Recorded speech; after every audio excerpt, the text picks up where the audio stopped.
بسم اللہ الرحمن الرحیم۔ السلام علیکم ورحمۃ اللہ وبرکاتہ۔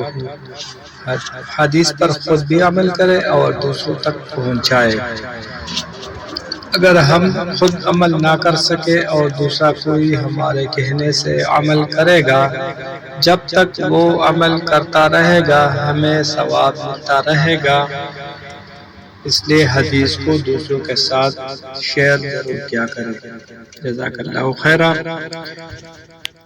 عن ابی درداء رضی اللہ عنہ قال، ابو درداء رضی اللہ عنہ سے روایت ہے، انہوں نے فرمایا، قال من قال اذا اصبح و اذا امسى حسبي الله لا إله إلا هو عليه توكلت وهو رب العرش العظيم 7 مرات كفاه الله ما أهمه صادقا كان بها أو كاذبا، کہ جس نے صبح اور شام کے وقت 7 بار یہ کہہ لیا، حسبی اللہ لا الہ الا هو علیہ توکلت وَهُوَ رَبُّ الْعَرْشِ الْعَظِيمِ، اللہ تعالیٰ اس کی پریشانیوں میں اس کی کفایت فرمائے گا، خواہ اس نے سچے دل سے یہ کلمہ کہا ہو یا جھوٹے دل سے۔